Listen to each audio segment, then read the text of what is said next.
to be locked in, and it is. So, means Darius top, we've got Lulu for Faker. Of the Shen. We saw top lane Shen work a treat for Griffin when they faced off with the Nocturne in their match yesterday against Humble Life Esports.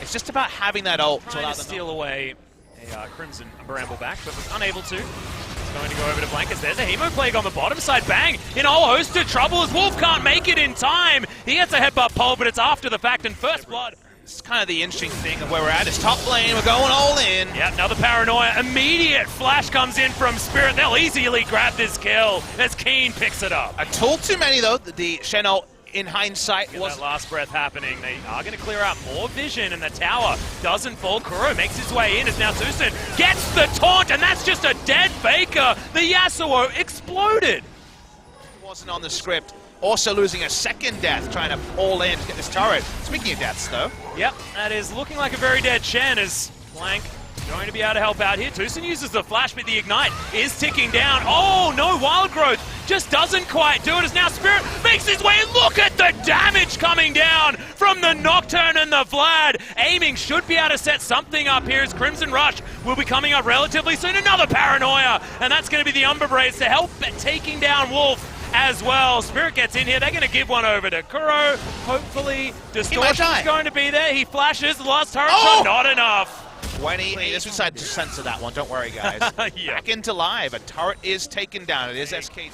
They're just going to releash the dragon. Pick that one up for the Afreeca Freecs. Faker is trying to get in there. Oh my goodness, the ultimate into the backline. But is it going to be enough here for SKT to win this fight? Because Spirit is doing so much work. He picks up a kill, picks up the dragon, make that a double. And now Wolf is just going to be mincemeat trying to flash. But that's the Dustbringer. And he picks up his triple. We've been waiting to see the Spirit knock. They have the knock-up duo, but enter Nocturne, goodbye help. And takes a long time to complete, where the games have ended pretty early. Shelly doesn't even have to charge for the first turret. Speaking of charge, yep, Tal's going to flash minions for a little while, and SKT able to keep them away. They'll get a turret bot site anyway, so not the huge cost to the play. Foregoing is Shirelia's Revelry completely for a whole bunch of damage and a bit of extra movement speed. And the cheeky bugger, as you've noticed, the game has stalled a bit. Speaking of game stalling. Yeah, SKT thinks that they found a target though, but in goes the Paranoia. You can see Spirit almost 3 hits the Lulu on the backline, and he gets speared. That is a very, very dead 80 carry position player, theoretically, but there's Keen getting the solo kill on the bottom side, and that is going to be the ace completed for the Afreeca Freecs. Just decimation, and SKT looked like he almost one-shot the Lulu. On the other side, they did one-shot the Yasuo. Baron, inhibitor turret, inhibitor, everything by the kitchen sink. Beautifully done by Afreeca. Yeah, Afreeca, this is looking like scrim blocks than anyone else. They don't play solo queue, they play extra scrims. They look like they're ready for 8-11. Yeah. Well, there is no point where you see him and you feel like things are going to be okay. And Afreeca Freecs use that intimidation to take down the inhibitor turret on the top side of the map. And now it's just the inner, potentially. Look at this banded up Baron minion just almost tearing apart the Nexus turret completely.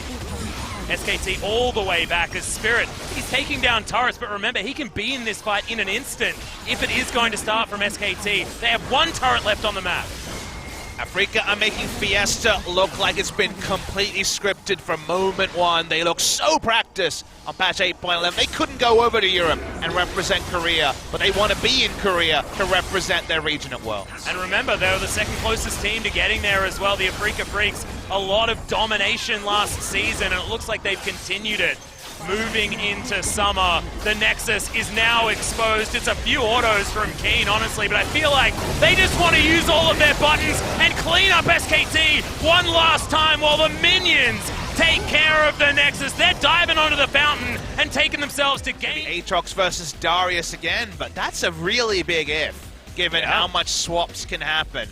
20 seconds is a godsend for Kyle. It's not about where the game is at 40 minutes. It's very much about counterpicks. This is one of them, Atlas. Okay, yeah, there's the Dark Flight. He doesn't even need to land it. And even if he died here, it wouldn't be a problem. Because, oh no, the passive! Switched it up again.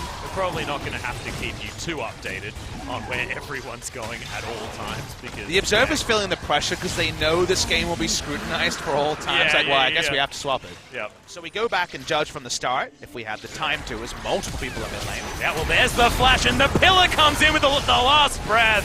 Stunning setup to come in from Spirit, and they're easily going to be able to dive, but they have fully invested 4 members. Speaking of dives, this one ain't trivial either, Papa, as he gets the landing, but there's a real nice stopwatch. And Keen, he doesn't actually go down to the blood well. Oh, and hits the Q! Hell yeah, Aatrox. Able to turn 2-0 and 0. Everyone else is farming. No deaths yet for Afreeca. In a game of swaps, the swaps have only benefited. And I know the Dark Flight is his knocker. And I know the lines on the ground it's out of his hands. That's the other one. Because why learn all of the other ridiculous stuff that's happened is there's the Impale landing onto aiming, but in goes the Hemo Plague from Kuro. Can they turn this one around? I don't know about it because Keen's turned up into this fight. He flashes forward. Can they kite the Aatrox? This has been a problem for him in the past. And Tal's topside just continuing to push. They do make it a 1-for-1 in the end as Wolf goes down. That's powerful. But they only get a 1-for-1. They do lose a turret. They don't have a gold lead. Even getting a turret means they have 5. In fact, they're looking for a gank first and foremost. Yeah, well, Faker not going to have a lot of options as far as getting away, but he does have a Stand United here. Can they do enough damage is the question, and Faker, he's trying to turn this one around. Tal gets here as well with the teleport, and Tucson, is he going to be enough? Not.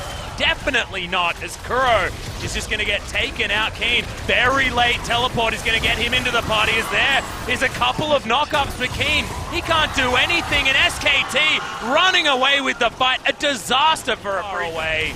Getting pinged out of the way of this Baron pit, and that is a very easy 22-minute Baron for SKT.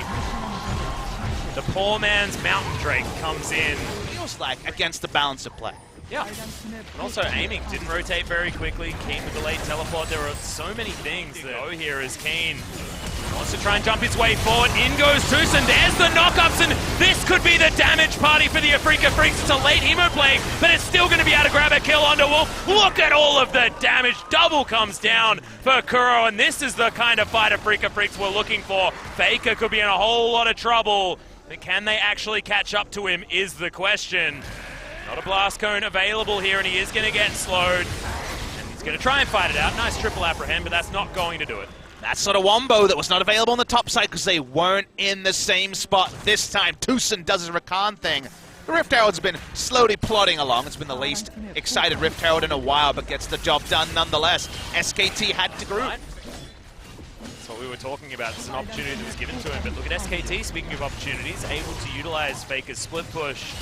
Takedown yet coming in from Faker could be an opportunity here for SKT, but they decide to give up the Dragon completely. No opportunity to get in there. They didn't have the Crystal Spire either. Vision on the top side of the map. Not going to be able to have the opportunity. As in goes Tucson, gets the quickness as well. There's the last breath. Everyone's in amongst the fight for the Afreeca Freecs, and the health bars of SKT are evaporating. It's a double already for Kuro, and everyone's running for the hills on the side of SKT. They're waiting for their moment, aiming groups up, and Rakan knows the range. That last breath, oh so well. They get the CC duo, they get the Baron, and there's no way for SKT to stop this. Yeah, this just feels like it's been tipped over. The game was so close. SKT at that. Yeah, and they do have 2 waves pushing as well. You can see there's a Banner of Command minion on the bottom side of the map and a big wave on the top side. So this is the only option for the Afreeca Freecs, just looking to try and defend this bannered up Baron minion that has so much range and is chunking out this turret still. No way for them to try to close the distance here, SKT, and get to it though. This dive is just happening.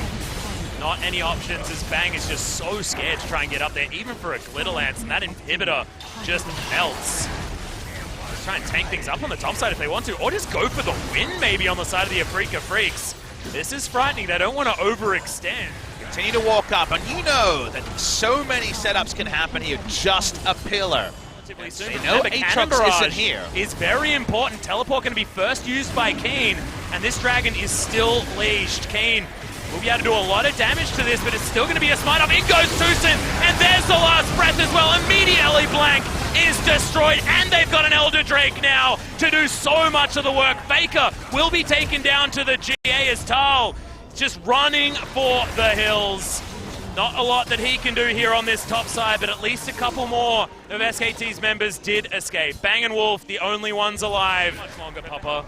Game will end from this push, Atlas. Nothing that they're going to be able to do. That's what happens if you walk up, and SKT were damned if they did, damned if they didn't. Afreeca just says, hey, Elders, just a place you'll walk up to. We're ready to fight. They get the fight they want, and they're going to win this series. They certainly are. It's going to be the Nexus turrets now under fire. Afreeca Freecs, so much damage. Keen, a brilliant performance this game, but it was a team effort and a comeback performance in the mid game that really did